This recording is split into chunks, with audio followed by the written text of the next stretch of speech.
we are going to welcome Rima McManus as our moderator for this panel. Yes, thank you. Everyone, I'm Rima McManus. I work for Old Dominion University with CCPO. Thank you so much to Leanne and her team, as well as Paul Olson, for this opportunity to lead this incredible panel of leaders in the offshore wind industry on the East Coast. I'd like to start off with Jennifer Palestrant, who will be leading our panel. She's the Chief Deputy of the Virginia Department of Mines, Minerals, and Energy, also a dear friend and mentor. Prior to her October 2019 appointment to DMME, Jennifer was the director of the Southeast, Maritime and Transportation Center at Tidewater Community College, and previously served as manager of TC's Coast Guard Maritime Training Program. She is thus versed in the public education and private apprenticeship programs that support our regions and maritime industry, the offshore wind effort here in Hampton Roads. Comparing her recent time experience, Jennifer has spent more than 20 years in marketing, including Senior Vice President for the Hampton Roads Chamber of Commerce, and served as President of the Elizabeth City Area Chamber of Commerce in North Carolina. She holds a Master's of Business Administration from College of William and Mary and a Bachelor of Arts from the College of Worcester in Ohio. Jennifer, take it away. All right, thanks very much, I appreciate it. Good afternoon, everyone. I hope this all finds you well and that you all have been having just a fantastic day with the conference. I hear it's been going very well. I've been sort of peeking in and out, so it sounds like it's been great. And I've got some of my favorite military engineers, Roland and Paul, on here. So this is a great treat for me. So today we're going to talk about offshore wind, and we're going to on the East Coast in Virginia a little bit more specifically. And we're going to try to talk about it a little bit from an engineering perspective, and just try to give you all a good background for what's going to happen and how it all works together. So I thought we'd start with, my background actually are our 2 turbines that were built and installed this summer. They're 27 miles off the coast of Virginia Beach. You cannot see them from shore. And they are spinning and generating power even as we speak. So I joke and say, this is how I spent my summer vacation. So it was a very exciting project, and you're going to hear all about it from GT Hollett Dominion later on. Can we go to the next slide, please? This is just to give you a little bit of an overview. I'm going to start with the 50,000 foot approach to wind and policy. Then Will Fediw with Virginia Maritime Association is going to talk about the Virginia Maritime Industrial Base and how this all works together. Ashley McLeod is going to talk to you about the Kitty Hawk, North Carolina project. Ashley's with Avangrid Renewables. And then GT is going to talk about CVOW and the commercial project. And I'm going to wrap us up with a little bit around workforce development. Let's go to the next slide. So as with all great projects in state government, where would we be without state policy?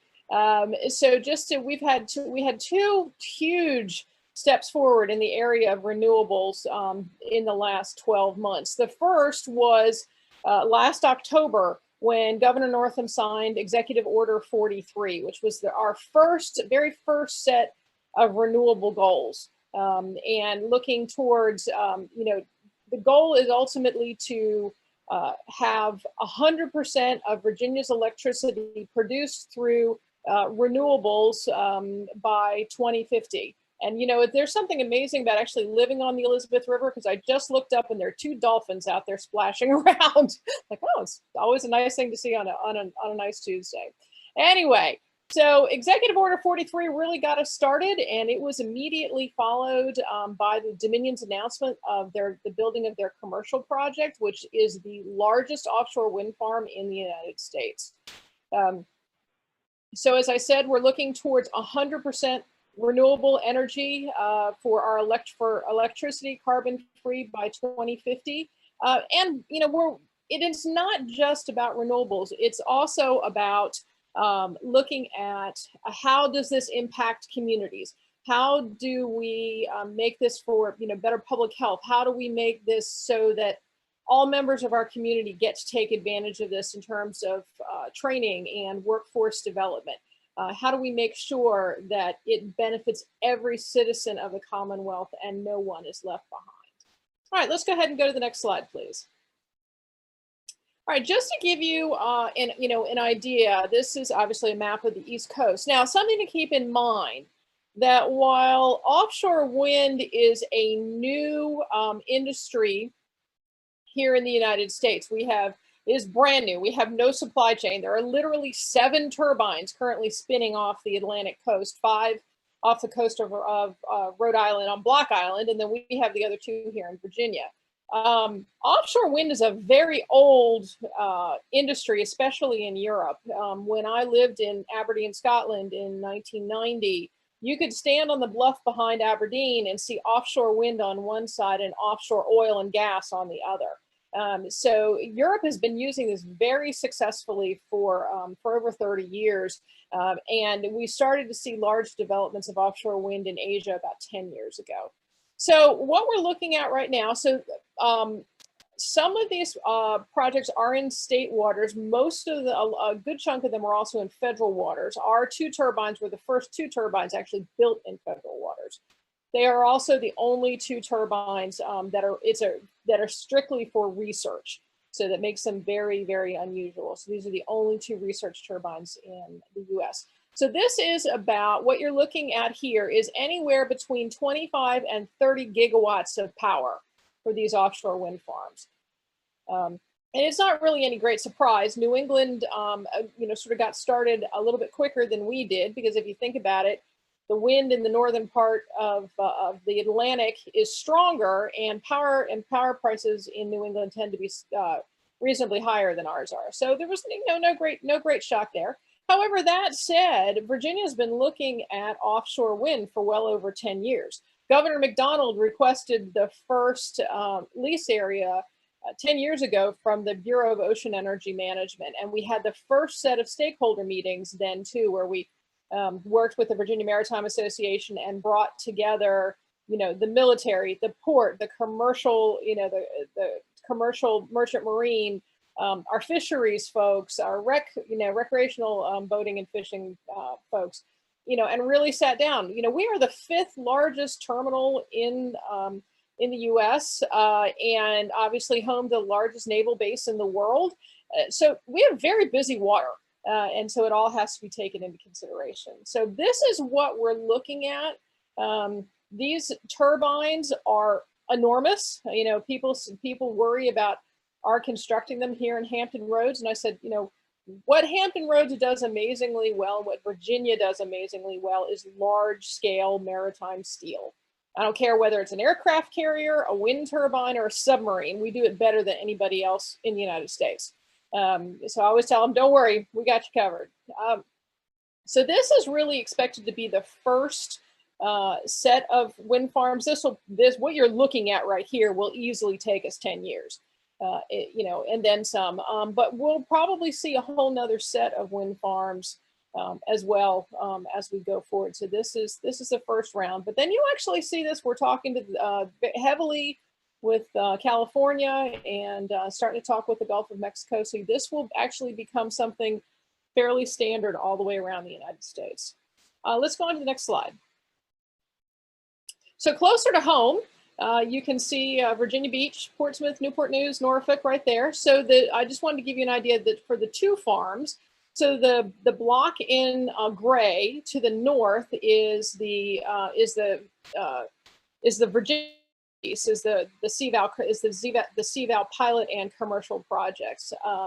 And so I'm not going to steal GT's thunder because he'll do a good job of telling you all about that. But there's only about 26 miles between the Dominion project, the CVAL project to the north, and then the Avangrid North Carolina project to the south, which is sort of the green triangular shape down there. And you can see the paths that both wind farms will be coming ashore in the Virginia Beach area. you know, we are blessed, as you know, with 90 military facilities and down in Virginia Beach, a master jet base. We have phenomenal interconnection into the electric grid. Northeastern North Carolina has a very low population density level, so there's no large pipe for them to hook into down there. So the power will be coming ashore in Virginia. So that'll, you know, we're blessed to have really good interconnection. So, you know, and again, 26 miles off the coast, it's going to be, it'll be amazing to get out there and see, but you will not be able to see it from the beach. So let's go on to the next slide. You know, back to our look at the East Coast. You know, I call Virginia the most natural offshore wind harbor I have ever seen. We have a very, very deep draft. You know, we've got a very wide channel. One of the best things, you know, when you live down here, the thing you love to complain about is the tunnels and the traffic and getting stuck. But, you know, in this instance, those tunnels are a huge benefit to us because, you know, by statute, you cannot build a bridge across any sections of the bay. You have to, everything, or the river, everything has to be done as a bridge tunnel. Because of course, back in the 1930s, they very wisely decided that, you know, they did not want somebody to be able to come and drop a bomb on a bridge and seal in the North Atlantic Fleet. And so that, you know, the lack of air obstruction gives us just an incredible opportunity. We're also 30 minutes to the open ocean from, you know, the safe harbors, you know, in Norfolk and Virginia Beach. We have, as I've already said, we have an amazing workforce, and we're really working hard to expand that workforce, and I'll be telling you about that some more later on.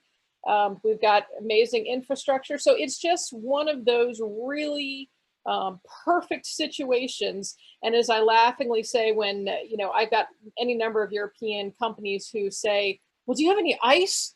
And I'm like, in 8 years of literally living on the river, I've seen ice on the edge of the river twice. They just smile. So let's go on to the next one. And this is just, you know, we talk about no air obstruction. This is just to kind of give you an idea about how, you know, how really open things are. And the nice thing is, we'll talk about Portsmouth Marine Terminal a little bit later too, which is down on the lower end.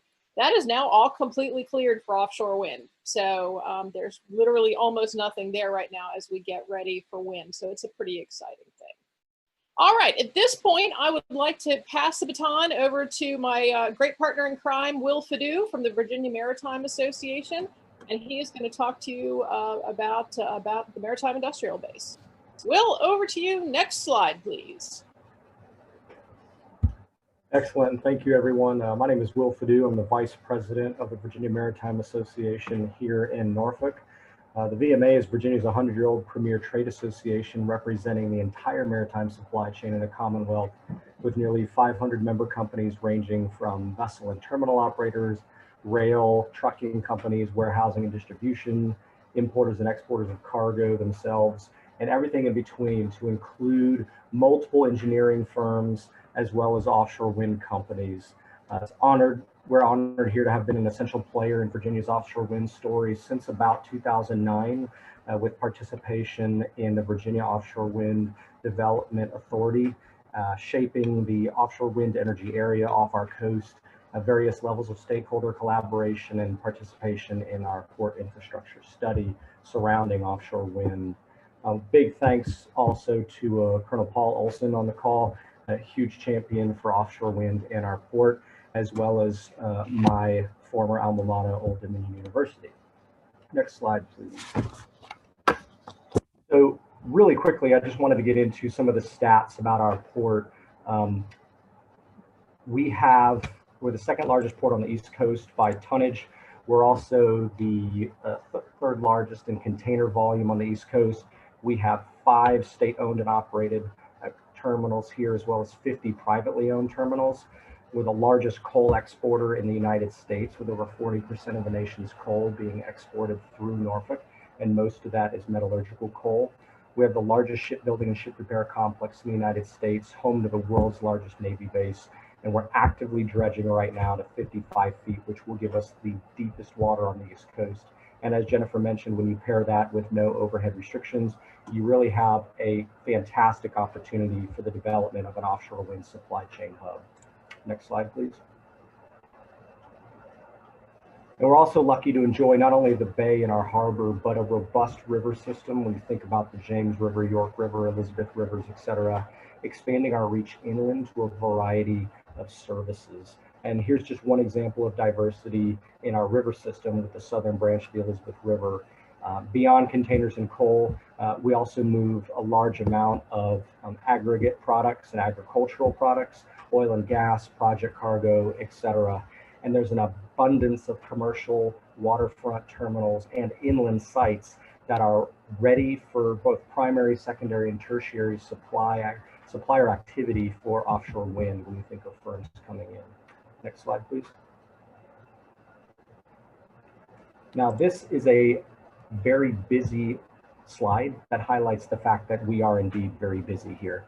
Between heavy DoD and commercial traffic, to include all of the Chesapeake Bay's traffic and Baltimore traffic that come to the Capes, introducing a new industry such as offshore wind can be quite challenging. However, through multiple interagency and stakeholder collaboration sessions over time, again, we helped shape that wind energy area so that it could kind of be out of the way from vessel traffic and future traffic, as well as establishing and deconflicting shipping fairways via the Coast Guard Port Access Route Study, which we're currently in right now, as well as mitigating legacy DoD training areas that are no longer in use. And ultimately, the goal here is to provide and promote safety and coexistence of new industry and to facilitate that development and to more efficiently use our ocean space. Next slide. And again, quickly, this is just a quick snapshot of right now we're working with the Coast Guard and several other stakeholders through the Port Access Route Study and the Atlantic Coast Port Access Route Study to shape where future and existing traffic, to include Navy and our commercial interests, since vessels are just getting bigger and bigger, where they can safely go when you think of safety fairways in and around a budding offshore wind industry so that everybody can have their own space. Next slide, please. Now, I really like this slide because it kind of shows that at a higher level, a complex supply chain. And it's more than just turbines. When you think about the finished product that you see out there in the water, these wind turbines, you have a very technically complex supply chain, and with that brings challenging engineering opportunities. You have subsea foundation work, you have cable work, you have substations offshore and inshore, different levels of portside facilities and quayside access, warehousing, the vessels that go and both install and service these vessels. And so you have all of these opportunities in the marine engineering, when you think NavArcs, all these different type of opportunities for engineers to get involved and these firms to get involved, all the way from environmental to actual mechanical and electrical engineering. Next slide, please.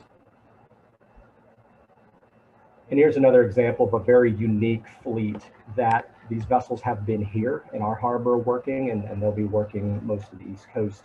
So these vessels that are servicing offshore wind, highly customized, which creates opportunities here in the United States for either custom-built Jones Act compliant vessels, which are being built right now for this industry, but also for the modification and repurposing of legacy oil and gas Jones Act vessels. And we've seen that here as well already. So new builds, but also retrofitting existing oil and gas assets for this type of work. So again, from an engineering perspective in the supply chain, lots of NavArc and Nav engineering opportunities.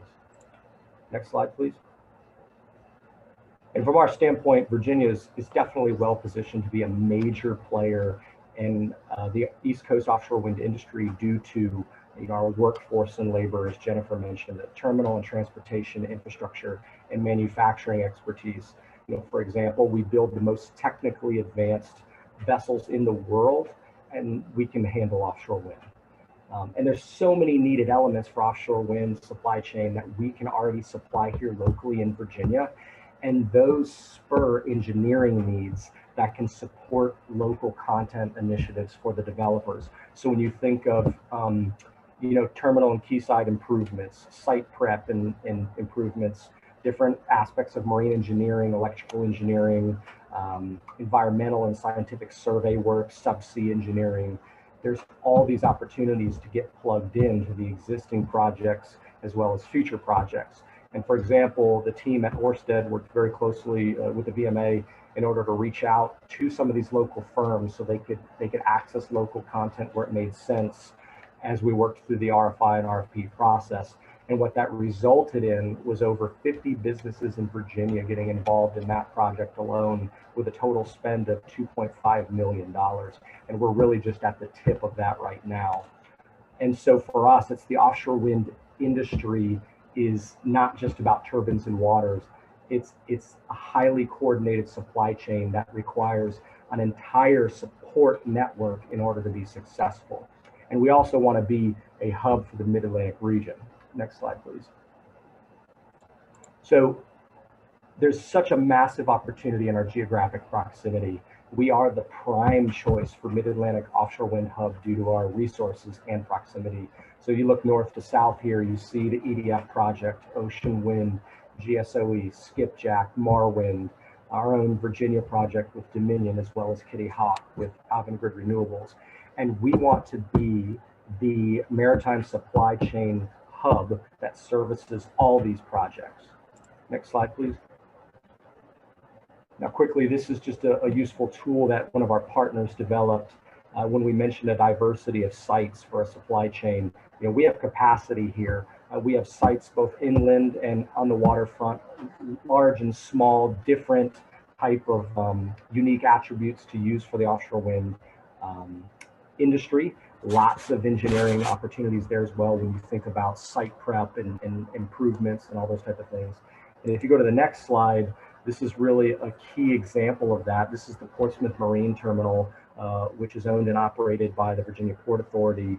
And this is an example of the facility that was prepped for offshore wind use, and a big shout out to the Port Authority for having the foresight to, kind of prepare this site for this budding industry. And Ørsted currently has a lease option with the Port Authority for up to 40 acres of this parcel in order to provide space for that offshore wind supply chain. And leases are a fantastic signal to the industry. It's more than just rhetoric and press releases. It's actual ink to paper in a contract form.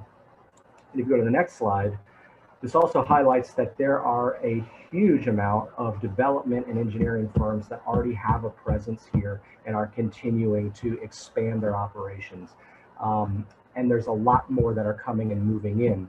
The Hampton Roads Alliance and VEDP work with a lot of these companies that are looking to come into Virginia and starting to establish a footprint in order to gain access to this East Coast offshore wind opportunity.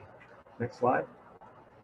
And this is my final slide. Really just says that might be you. If you're an engineering firm here on the call today and you're interested in getting your firm involved, Virginia is a fantastic place to do business. If you look here at this slide, when you compare it to other states on the East Coast that are doing offshore wind, most notably the Northeast, and you look how expensive it is to do business there, Virginia gives you such a fantastic ROI and really access and proximity to that Mid-Atlantic offshore wind hub and all those projects. So if any of you would like to hear more, I'm sure we can get in touch through this program. I'm excited just to answer any questions you may have, and turning it over to my good friend Ashley with Avangrid Renewable. Thank you, Will. I appreciate your presentation portion of this. I am very proud to say that my previous job before being the Stakeholder Engagement Director for Avangrid Renewables, specifically to the Kitty Hawk Offshore Wind Project, is that I worked with Will at the Virginia Maritime Association. So I feel very close to the VMA. There isn't anybody on this actually panel that I haven't been working with for anywhere from, 3 to 10 years, and offshore has always been one of the conversations. So my position here with the Kitty Hawk project is specifically to stakeholder outreach. And so some of my background is doing membership with the VMA. I believe that this industry is not just to this Hampton Roads area, it's to the state and the surrounding states and beyond. And so I'm very proud to be able to go in and create an awareness. I'm also very huge advocate for K through 12 education and workforce development in the community colleges and that. So that is kind of what I bring to the table. So let's go ahead and get started. Next slide, please. So while Jennifer mentioned that the offshore industry may be new to the US and to the East Coast specifically, it is not new to Avangrid Renewables. Avangrid Renewables is a subsidiary of Avangrid, and Avangrid is part of the Iberdrola Group, which has been an energy pioneer with one of the largest renewable asset base in the world. And this slide just shows you some of the projects that our company has worked with globally. And so we are very proud that we are combining our offshore wind technology experience and bringing it to the U.S. market and establishing, especially not only our Kitty Hawk project here off the coast of North Carolina, but you all know we have the two projects up, Vineyard One and Park City up off the coast of New England, as it shows there on the map. So next slide, please. This slide just provides you some information regarding the project itself. So back in March of 2017, BOEM awarded the Avangrid the Kitty Hawk lease off the coast of North Carolina and Virginia, and that shows you right there on the first visual. Avangrid Renewables owns the lease area 100%, so the project is run and operated and will be built out by Avangrid Renewables. It's located 27 miles off the shore of Corolla, which is about 36 miles from Virginia Beach, with a total acreage of 122,405. The depths are 20 to 40 meters. The median wind speed is 8.2 to 8.7, and we have the potential to produce 2,500 megawatts of offshore wind, which is about enough to provide enough energy for 700,000 homes. Why it's significant to being where it's located to Virginia Beach is because the proposed landing is that we will come in at Sandbridge Beach, which is in Virginia Beach. We are looking that we're going to connect. We have the 3 800 megawatt projects, and they would all connect through the Virginia Beach area. Our potential and projected commercial operation dates are in 26, 28, and 29. The market that we're available to are Virginia and North Carolina, and with PJM potential as our markets. You can see there at the bottom, I also added a graphic that kind of shows you the progression of what we've been, our plan itself.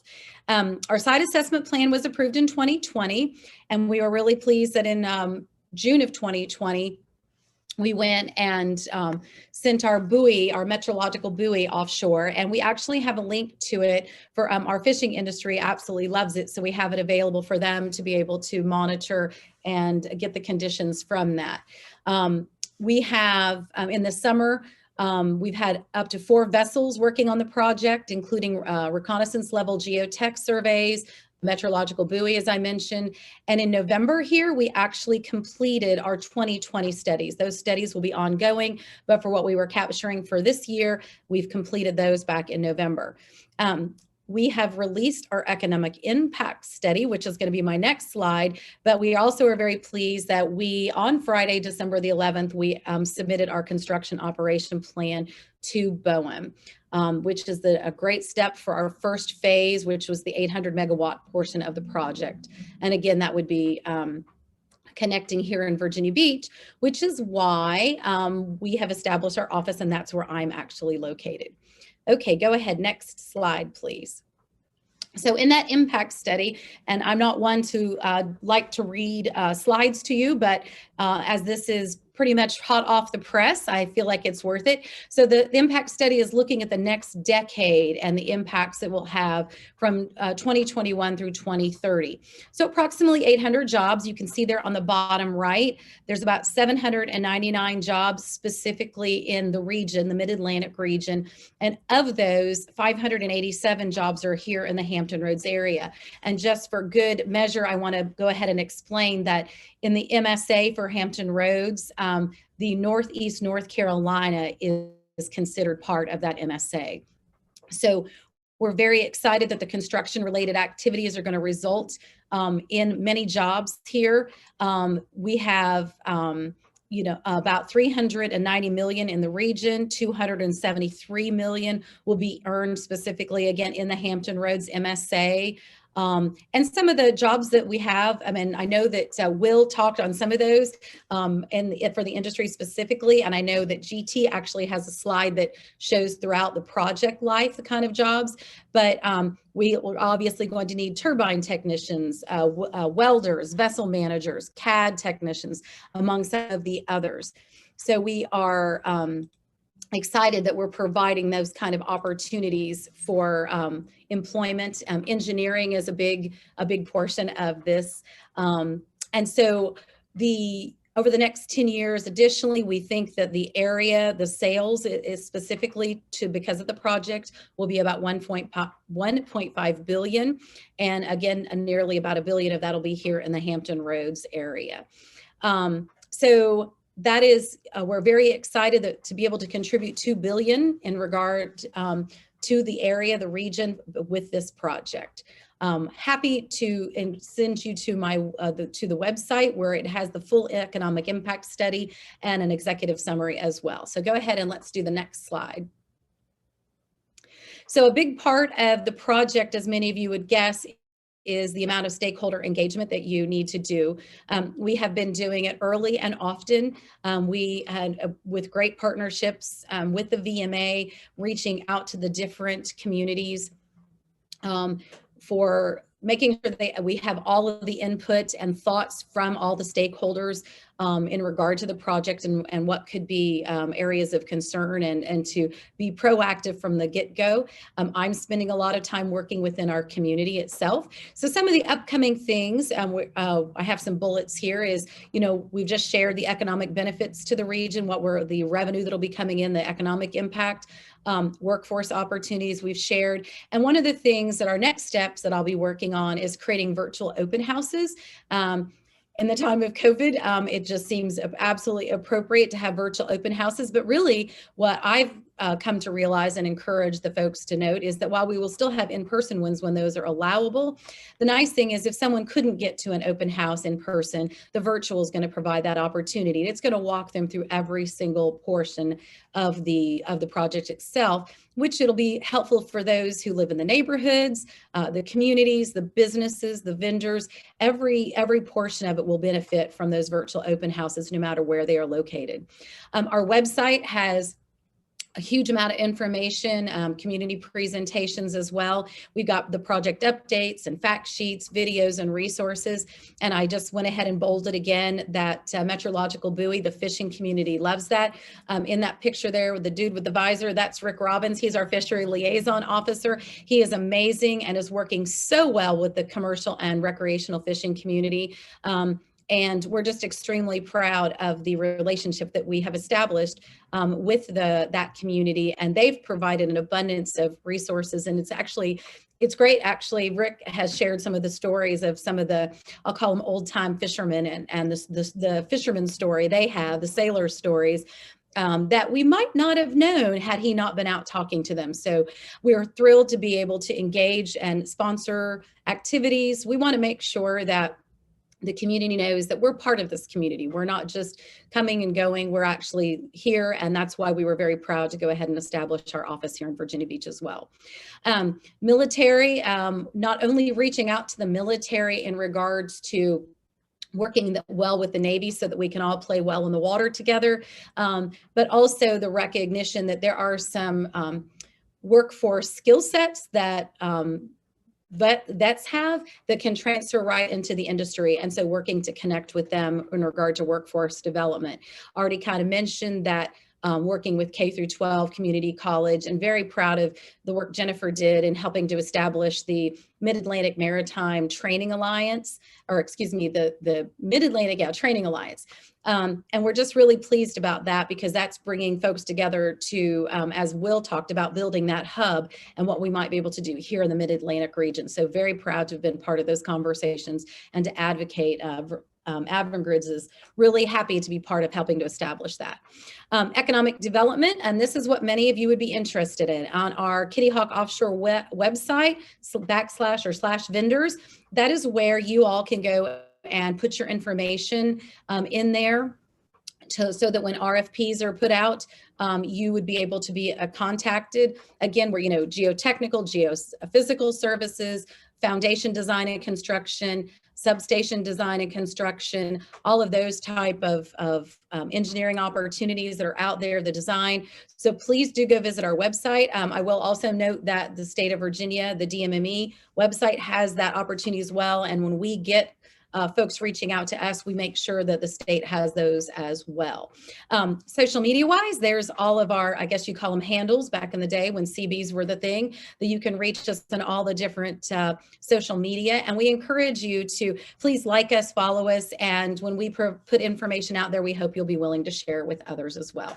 Okay, I think I have one more slide, and I think it's my thank you slide. It is indeed. So here's all of my information. Again, I encourage you to go to kittyhawkoffshore.com for more project updates. Again, following us on social media, but feel free to call or send me an email, and I look forward to answering any questions specific to the project. And now I look forward to handing it over to GT. Hey, Ashley, thanks. Remy, maybe take me to the next slide. Oh, I think Rima's not controlling it. Sorry. All right, yeah, go ahead and take me to the next one. So thanks, Ashley, Will, Jennifer, Rima. Just by way of background, GT Hollett, I'm the project director for our offshore wind efforts at Dominion. Been with the company about 14 years, but started my career as a surface nuke in the Navy, including building the good old Harry Truman in the Newport News shipyard. So glad to be talking to this group, and I'll move through here pretty quickly on the background, so we can allow some time for Q&A as well. So let me talk a little bit about the two turbines. Jennifer and others have mentioned them. A couple photos here that you see. It's a 2-turbine, 12 megawatt project that we installed over the summer. Initial construction.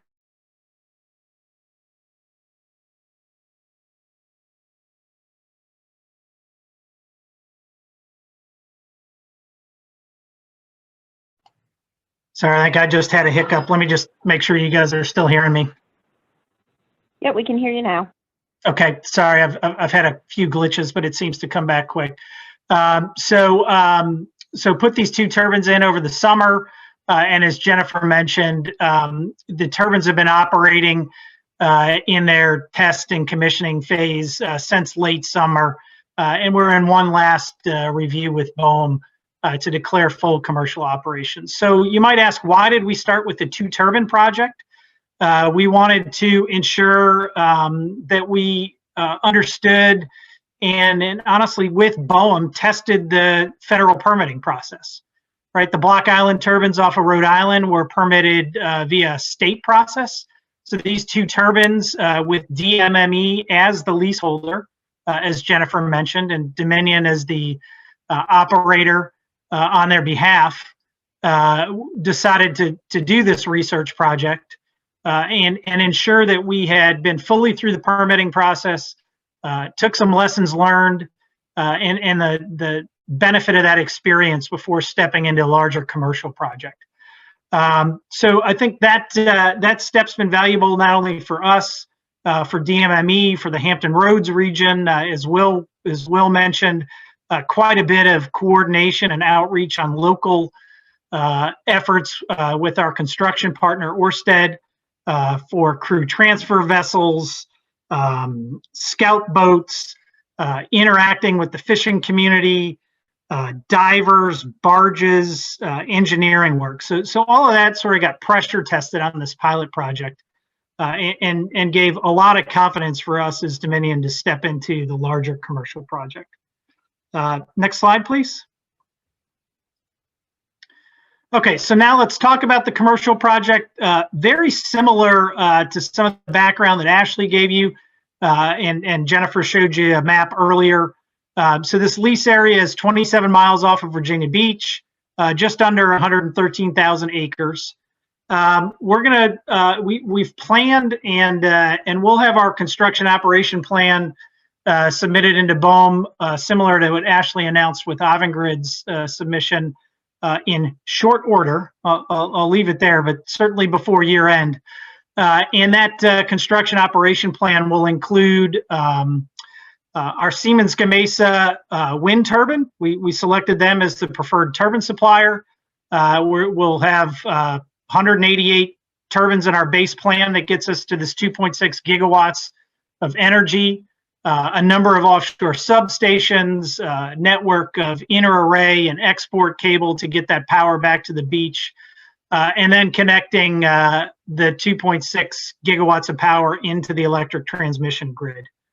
So you see here that our next steps after that COP go in is to finalize major supply agreements in 2021, not only for the wind turbines, but for steel monopile foundations, transition pieces, basically offshore substations, right? 880 megawatt stations times 3 out in the ocean, foundation support for that, cabling, the large transportation and installation efforts to pull the global supply chain into the Hampton Roads area.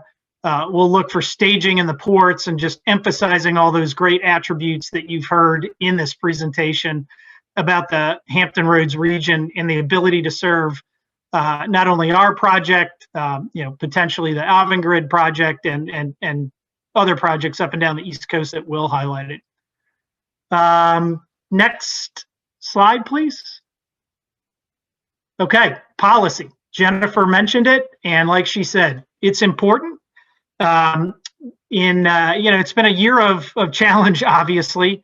COVID, social justice focus, and in Virginia, the energy policy that our legislature put out.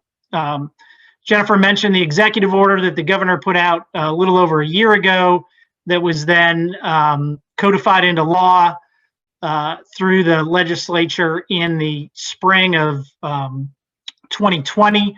So in March, the legislature passed this Virginia Clean Economy Act, and it mandates that Dominion Energy achieve 100% carbon neutral production by 2045, and it includes 5,200 megawatts of offshore wind to be constructed and in service by 2034.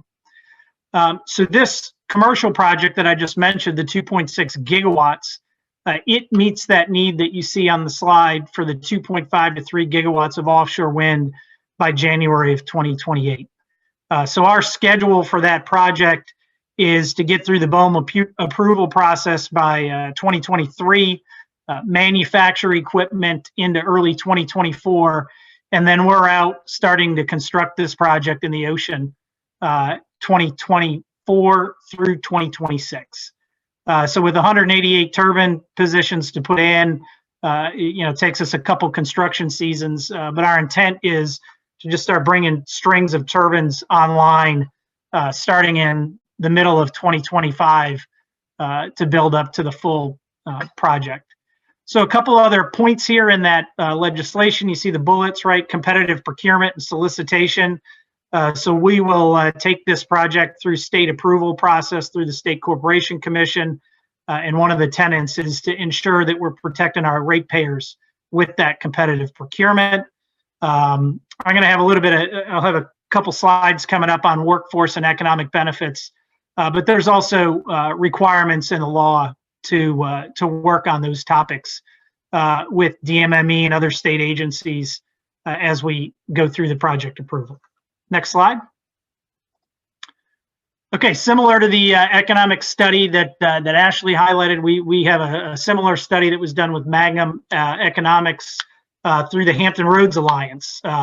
So it looked at the relative size of our commercial project, and projections are that you'd create approximately 900 jobs and 143 million in economic impact annually during the construction phase. And then when you enter the operations and maintenance phase, like I said, we're saying 2027 and forward with the project completed by 2026, right? That's 1,100 jobs and almost 210 million in economic impact annually. You also see some tax numbers on there, right? 5 million per year in local and state tax revenue, which jumps up to almost 11 million once we're commissioned and in operation. And then just, highlighting a couple of those photos on the bottom. I mean, you see the U.S. flag there with our nacelles and blades as we were getting those produced for the pilot project. You see a photo of a Coast Guard helicopter above one of the turbines. One day after we accepted the turbines, we ran a safety and familiarity exercise with the Coast Guard out at those turbines. New assets out there want the Coast Guard as a partner and a stakeholder to have experience working in and around those turbines in case there ever is an emergent need. And so we're able to, with the 2 research turbines, to create opportunities like that and get some lessons. You see a photo of drones, right? We're doing drone research and opportunities to see how we can bring that into this industry offshore. And we got those live test platforms out there. Next slide. Okay, so we've talked about this in a couple of different portions of the project, but just wanted to highlight a few items here. You see jobs sort of broken down by phase here. And I'm going to turn it over to Jennifer in a minute to talk a little bit more about workforce development specifically for offshore wind. But we want to highlight there are some very specific jobs on this page to offshore wind, right? The maritime construction, the maritime support, logistics, turbine technicians, the ocean mapping and survey work. But there's also a lot of jobs on here that are just common to large infrastructure projects. Jobs like onshore ports and maritime logistics, heavy lift, crane operators, but it extends out into indirect and services like food service, transportation, real estate, all that sort of lifts up when you do a large economic project like this. So I highlight that, and I just want to point out, Dominion, we're working collaboratively with Jennifer and her team and others on this hiring. But we do want to highlight a number of the jobs that are going to come through the contractors that Dominion brings on. So as those firms start to get announced, I mean, sort of like the Siemens Gamesa, also keep your eye on those firms. There'll be plenty of opportunities there. So with that, let me turn it over to Jennifer. Let her take it from here and bring us home. All right, thanks, GT. I appreciate it. I really think this is a great slide just because it kind of really breaks everything down. It breaks everything down into the time frame, and you can see here really very much where the overlap of large scale shipbuilding and ship repair and general large scale industrial construction projects are. And so you can see that there's there are a lot of opportunities here. There's a lot at sea, but then there's going to be an awful lot on land. So it's keep an eye out on this, and we're certainly glad to talk with anyone who might be interested in looking at what can your companies do, and that work you might be able to bid on. And the Virginia Economic Development Partnership is very involved with all this.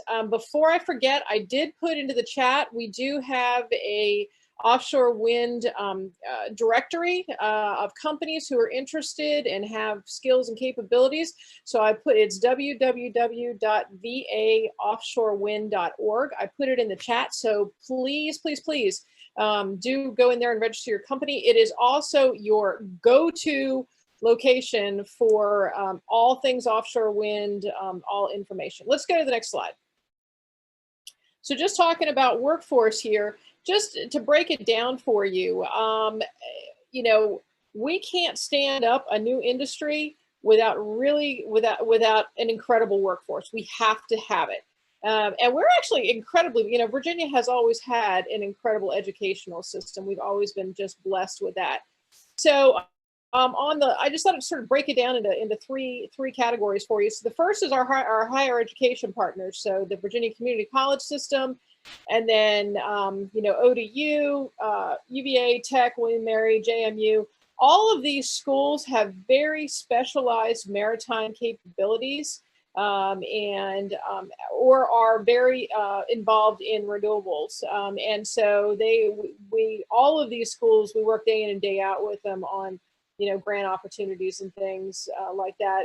You know, ODU is definitely our go-to partner in terms of, especially for all of our research, and the Virginia, the Commonwealth Offshore Wind Task Force, which we use to structure a lot of the different projects that we work on to help keep all of these projects moving forward. You know, then we get into our state level partners. Our workforce councils, fantastic. Hampton Roads Workforce Council and the Peninsula, which you know are going to become one very large council. And so we're doing a lot with workforce councils. And just to give you something to chew on, we really do view offshore wind as a part of the larger maritime industrial base. Okay, so we are very, very conscious that we do not want wind playing push-pull with making sure that, you know, we've got aircraft carriers getting built. So we very much view wind as a part of the greater maritime industry. You know, my attitude is if we take care of the maritime workforce needs, that'll take care of 90% of my offshore wind needs at the same time. So it's a really great partnership. And then we get into our technical training centers, things like, you know, New College Institute, which I'll talk about these in a minute, Centura and Mid-Atlantic, and then of course New Horizons over in Newport News. Our K-12 partners are really going to be a big part of all of this as we start to energize all of this industry all the way down into our younger grades. Let's go on to the next question, to the next slide, please. All right. So you heard Ashley mention in October, we signed an agreement to create the Mid-Atlantic Wind Training Alliance, and it is an agreement between Centura College, Mid-Atlantic Maritime Academy, and New College Institute. Centura and Mid-Atlantic Maritime Academy are in Norfolk. New College Institute, if you're not familiar with it, is in Martinsville. And it is one of the state centers of higher education. And so this alliance, which is the first step in this alliance, is both onshore and offshore. So, you know, we're really looking at, you know, for New College, they're getting training for both onshore and offshore wind, but we're looking at how do we spread this all across the state. Mid-Atlantic Maritime Academy, as you may know, is probably the largest provider of U.S. Coast Guard certifications on the East Coast. We haven't seen the Coast Guard come up with a set of certifications yet around wind, but I think it's coming probably in the next year. And then Centura does an incredible job with skilled trades training. And they are also the parent to AIM for aviation maintenance. So the Academy of Aviation Maintenance, they are the largest provider of FAA certified technicians in the nation. They have like 15 campuses around the nation, the largest of which is actually in Norfolk. So we have incredible understanding of you know, things like, you know, fiberglass and the at-sea piece. You know, this is an incredible group. Let's go ahead and go to the next slide. You know, and I was just saying, you know, while we focus on, we view wind as part of maritime. There's my 10%.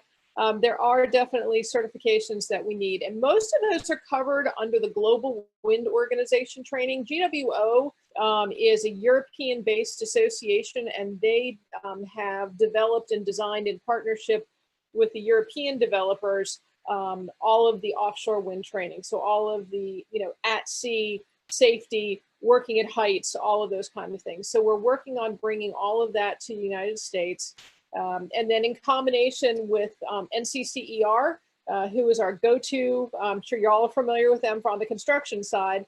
They have done a great job with a 2-level wind turbine technician training.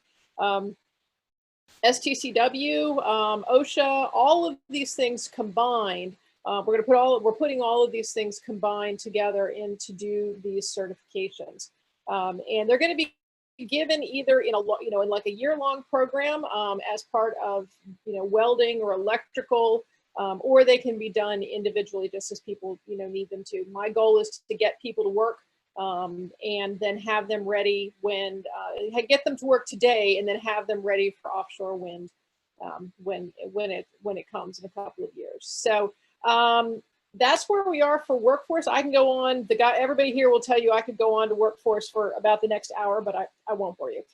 So let's go ahead and go to the next slide, which is ta-da, questions. And Rima, where are we with questions? Yes, sorry, I was on mute there for a moment. No problem. Yes, so so out of curiosity, so AWEA is the National Association of Offshore Wind, and SAME is the National Association for Military Engineering. What would you want in a partnership going forward? Okay. I think looking at around workforce development and training and certifications, and how we're going to need plenty of maritime engineers and onshore engineers for all kinds of things. So I mean, probably the best thing to do would be to look at how we bring the two together and how we cross up those skill sets for the good of everybody. Good. Okay. Did anyone else have any questions? While we're looking, I note that GT and Ashley have put their various websites for vendor registration, fishing, and whatnot in the chat, so make sure you copy those down. Oh, come on, you guys, gotta have some good questions in there.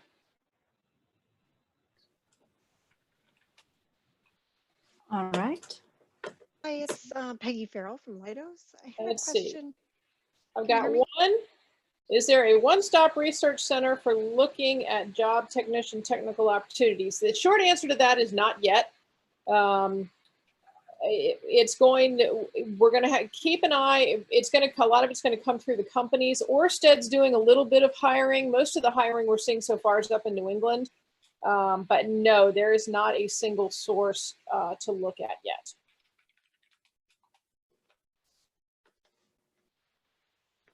But you've got the American Wind Energy Association and you have the Business Network for Offshore Wind are the two major associations.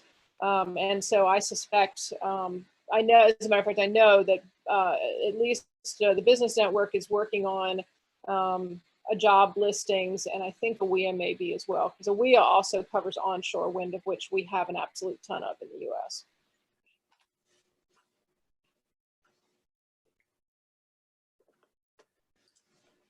We also asked about training opportunities. Okay.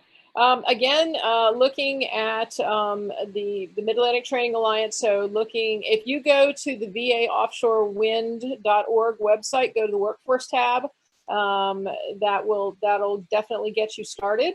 And we're seeing, let me see, New College Institute starts their first set of wind training at the end of January, and I believe Centura is also starting in January. So we're definitely looking for that would definitely be a good place to go. Manufacturing needs, we've got a website to look for manufacturing. That's going to be really up to the developers. So that would mean keeping an eye on Dominion and Avangrid. GT, got one last one for you because I promised Leanne I'd stay on track. GT, you there? Yes. Okay. Is the electric cable for the Dominion 2 turbine project the same as it would be needed for the larger project, or would another be installed in the same location? Right. So it's not the same cable. There is a single cable for the 2 turbine 12 megawatt project that comes directly to shore. For the commercial project, as I mentioned, we'll put strings of turbines connected to the offshore substations. So that'll consolidate power. And off each offshore substation, there would be 3 cables coming to shore. So expectation is a total of 9. They would largely parallel the easement or right-of-way that comes onshore for the test turbine.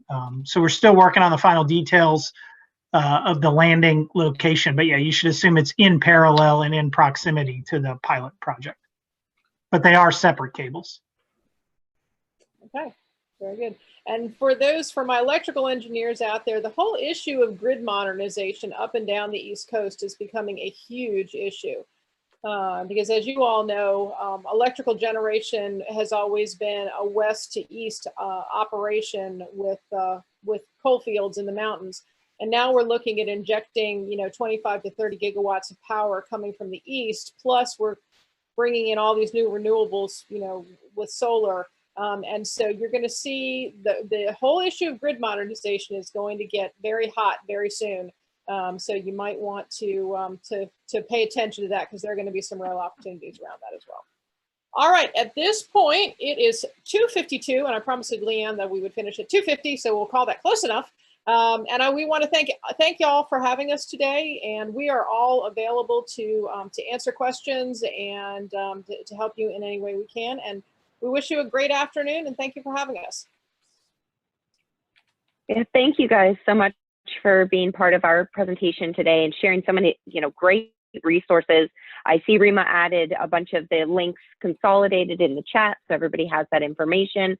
And we're going to take our break now and come back at 3 o'clock. But while we're on break, I'm going to share the video on offshore wind that you guys have released.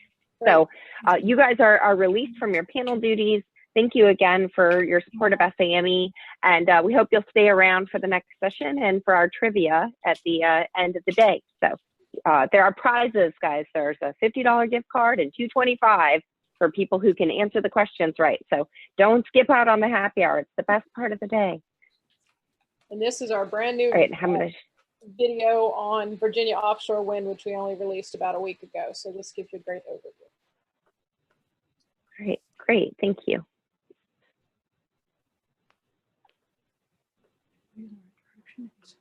Leanne, I think we got to make those gift certificates $24.99 so Jennifer can have a chance at accepting it. Oh my goodness. Sorry, YouTube is trying to get me to buy something. Looks like the video needs to restart. There we go.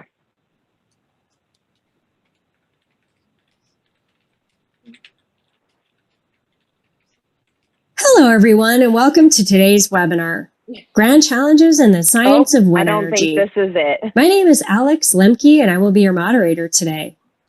We're going to try that again.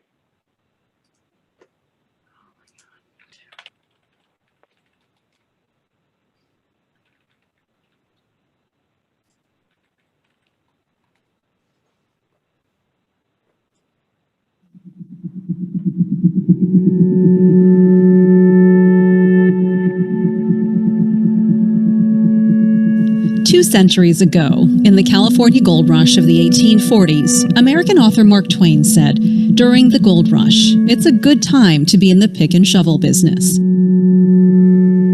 A new gold rush is now taking place off the U.S. East Coast, where offshore wind prospectors have staked claims where they will invest $100 billion over the next 10 years. The largest announced investment to date is Dominion Energy's 2.6 gigawatt project off Virginia. Near where the first permanent English settlement in America was founded lies the Chesapeake Bay entrance and a complex of natural harbors and industrialized waterfront areas known as Hampton Roads. We are starting with 2 turbines off of our coast. We hope to expand that to 2,600 megawatts of wind energy off of our shores. We invite you to learn more about the advantages of this historic region for investing in the pick and shovel business of offshore wind. Hampton Roads is rich with abundant maritime assets. 4 Port of Virginia terminals. 4 commercial shipyards with large floating dry docks, and dozens of smaller ship repair and boat building facilities. Located in the central mid-Atlantic, Virginia is well positioned to be a supply chain hub that can receive, build, and deliver the largest offshore wind components to all existing U.S. East Coast lease areas. With ocean transport at 10 knots, Virginia-built components can reach any lease area or its marshaling port within a day and a half. The Port of Virginia routinely serves post-Panamax, ultra-large container vessels and is also accustomed to receiving and handling the large cranes that serve those vessels. The container cranes at Virginia International Gateway are of the same scale as offshore wind turbine foundations. It is thus easy to envision the port supplying American-made steel in the water for hundreds of offshore wind turbines up and down the U.S. East Coast. With upgrades now complete at the Port of Virginia's other container terminals, Portsmouth Marine Terminal is now being evaluated as a major offshore wind supply chain hub. It is the only terminal on the U.S. East Coast with sufficient land area to host fabrication and assembly of all offshore wind components. Each eastern state has its own rich maritime heritage, with waterborne commerce dating back to the colonial era. But in modern times, Virginia has more full-time shipyard workers than all other mid-Atlantic states combined. Virginia also is home to more than 500,000 workforce-ready veterans who have rotated out of military service and thus well-suited for new careers in offshore wind. And we are preparing to submit a lease application to secure locations in federal waters now for wind energy research and testing and environmental data gathering that will move offshore development of wind resources forward more quickly. Virginia recently collaborated with Dominion Energy and Ørsted to allow for construction of 2 6-megawatt wind turbines off of our coast. This will be the first deployment of commercial-scale turbines in federal waters. With the port's unique waterfront properties, Virginia's unparalleled shipbuilding workforce, and Hampton Roads' deep, wide channels with unlimited air clearance all the way to the open sea, Virginia is unmatched in its offshore wind manufacturing potential. From corner office to shop floor to research lab to vessel deck plates, Virginia is all in for offshore wind.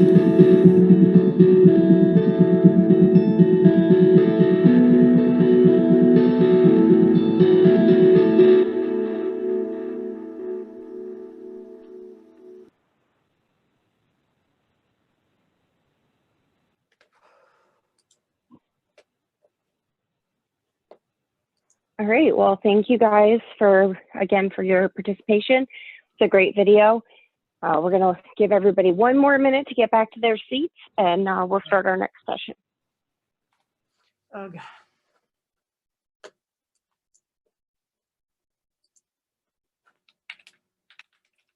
Here we go. Here we go.